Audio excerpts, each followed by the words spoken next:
90% बच्चा मैथ को एक हवा मानता है, मैं भी मानता था, लेकिन उस चीज़ को कंट्रोल कैसे किया जा सकता है। तो आज मैं कम से कम 4-5 पॉइंट्स लेकर आया हूं, जिसके हिसाब से वो मैंने खुद पर अप्लाई किए हैं, जिस हिसाब से आप देख पा रहे होंगे मैथ का एक टीचर के तौर पर।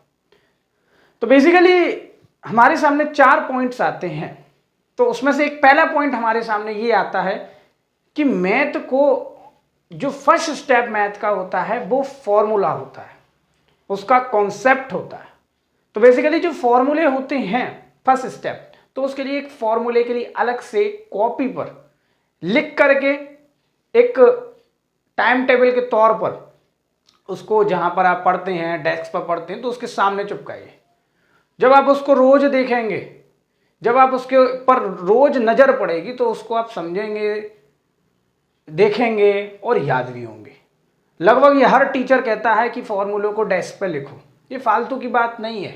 यही पहला स्टेप रहता है मैथमेटिक्स को सही करने का, मैथमेटिक्स को कंट्रोल करने का। बिकॉज ऑफ दैट कहीं आपको चलना है सीढ़ियों पर, कहीं यहाँ पर मंजिल हासिल करनी है, तो पहले जीने पर आपको क्या रखना पड़ेगा, पैर रखना पड़ेगा। पहला जीना यही है कि फॉर्मूले को डेस्क पर, कॉपी पर याद करना सीखो, लिखना सीखो, ठीक है ना।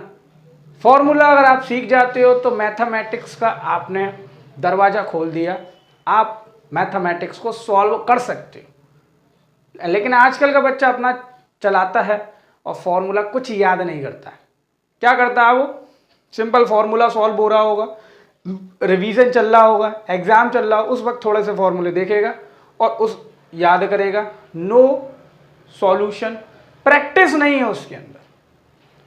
जब तक मैथमेटिक्स में प्रैक्टिस नहीं है, मैथ नीड्स अ प्रैक्टिस, यही हमारा सेकंड पॉइंट है। मैथ प्रैक्टिस मांगती है। जब तक उसको सॉल्व करो, जब तक उसका आंसर ना आए, और तब तक सॉल्व करते जाओ जब तक दोबारा उसका आंसर ना आए। बात समझ में आया। उसको एक ऐसे दिन कर सकते हो कि पहला दूसरा दिन हमने उस एक्सरसाइज को किया, फिर तीसरा चौथा दिन उस एक्सरसाइज को छोड़ दिया, फिर छठा सातवां दिन महीने का उस हिसाब से उसी एक्सरसाइज को किया जो पहले किया। तो इससे हम रीचेक कर सकते हैं अपने आप को कि हमारी थिंकिंग डेवलपमेंट कितनी हुई उस एक्सरसाइज के अराउंड, उस कॉन्सेप्ट के अराउंड, उस फंडामेंटल के अराउंड। तो इसी को प्रैक्टिस बोलते हैं। तो practice make a perfect man. तो इसलिए मैथमेटिक्स मतलब नीड्स प्रैक्टिस। मैथमेटिक्स का मतलब क्या है, सिनोनियम्स क्या होना चाहिए होगा, तो प्रैक्टिस। जितना अच्छी प्रैक्टिस करी मैथमेटिक्स में, उसने मैथमेटिक्स का किताब जीता। उसके ही 90+, या मेरे बोलना चाहूं तो 100 में से 99, इवन 100 भी आ सकते हैं, चाहे कौन सी क्लास में हो, 4 से लेकर के कोई सी class. Need practice. Because of that मैंने बोला ना, मैथमेटिक्स नीड प्रैक्टिस। दूसरी बात, अब इसको प्रैक्टिस को करें कैसे, तो तीसरा पॉइंट हमारा ये आता है कि सेपरेट नोटबुक बनाओ। प्रॉपर तो पहली बार तो इसकी कोई फेयर कॉपी नहीं बनाओ मैथ की मेरे हिसाब से, क्योंकि मैथ में इतनी अच्छी कैलकुलेशन हमारी होती है, ठीक है ना। तो सिंपल एक सेपरेट बुक बनाओ, सेपरेट नोटबुक बनाओ, उसी पर सारे क्वेश्चंस, सारे प्रैक्टिस सेट, सारे सॉल्यूशंस करिए। और उसमें एक बात याद रखेंगे, जब क्वेश्चंस के आंसर नहीं आ रहे, जैसे आप कहीं भूल गए, a+b का होल स्क्वायर लगाया, फिर माइनस का कहीं आया फंडा, तो ये नहीं कॉपी को खोले, सर ने जो काम कराया, या ऑनलाइन किसी यूट्यूब चैनल से सीखा या किसी गूगल बाबा से सीखा, नहीं, ये आपका बहुत बड़ा डिफॉल्ट हो सकता है। बिकॉज ऑफ दैट अगर आप उसको अभी देखकर कर लेंगे तो आपके अंदर एक गंदी आदत पड़ जाएगी, प्रैक्टिस नहीं करना। कभी सोचना आईने के सामने बैठ करके कि मैं मैथ को कैसे करता हूं। अगर मैथ को अच्छी तरीके से फील करा जाए तो वो प्रैक्टिस से ही फील किया जा सकता है। उसकी सेपरेट बुक बनाई जा सकती, कॉपी बनाई जा सकती है। उस फॉर्मूले को क्या कर सकते हैं, उस फॉर्मूले को उस कॉपी के आगे रखिए बेसिकली, ठीक है ना। जितना काम अच्छा कर सको प्रैक्टिस करो, उतना काम करो। Specially 9th 10th 11th 12th के बच्चों के लिए कम से कम एटलीस्ट मैथमेटिक्स को 9th वालों कम से कम 2 घंटा पढ़ना है। अगर 9th में रहना है तो 2 घंटा पढ़ना है। 10th में ऐसे ही 1 घंटा बढ़ा गए, 11th में गए तो 1 घंटा बढ़ा लिया, बिकॉज ऑफ दैट मैथमेटिक्स से हम ये कभी नहीं सीखेंगे कि लाइफ को चलाना कैसे, कि मैथ में क्या हमारी आगे वाली लाइफ में a + b का होल स्क्वायर आएगा, नहीं।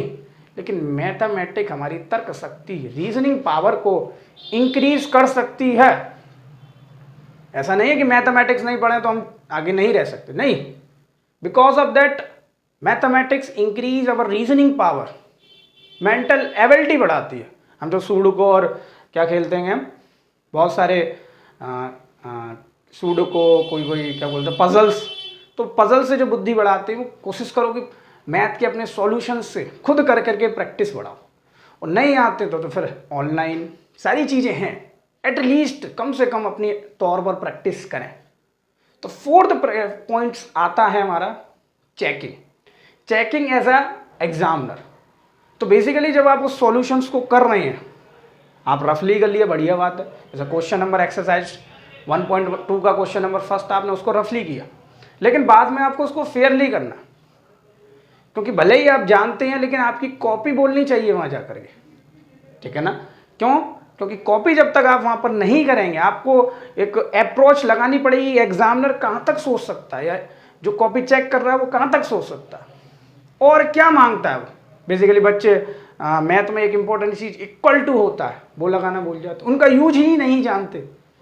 टू प्रूव गिवन फिवन एक्सेट्रा नो मोर, बस कहानी चलाए पड़े हैं, मैथ पढ़ाए पड़े हैं। नहीं बेटा, ये 4 पॉइंट से मैं मान सकता हूँ आपकी मैथ लाइफ, मैथमेटिक्स लाइफ सुधरेगी। और मेरा वादा है, क्योंकि मैंने इस पर खुद पे अप्लाई किया है, और आगे जा करके ये 4 पॉइंट्स आपको इवन मैथमेटिक्स का आगे जा करके एक बढ़िया सा फ्यूचर दे सकते हैं, ठीक है ना। तो 4 पॉइंट पे जरूर अप्लाई कीजिए और आगे बढ़िए। तो बने रहिए VIP कॉन्सेप्ट के साथ और पढ़ते रहिए मैथमेटिक्स।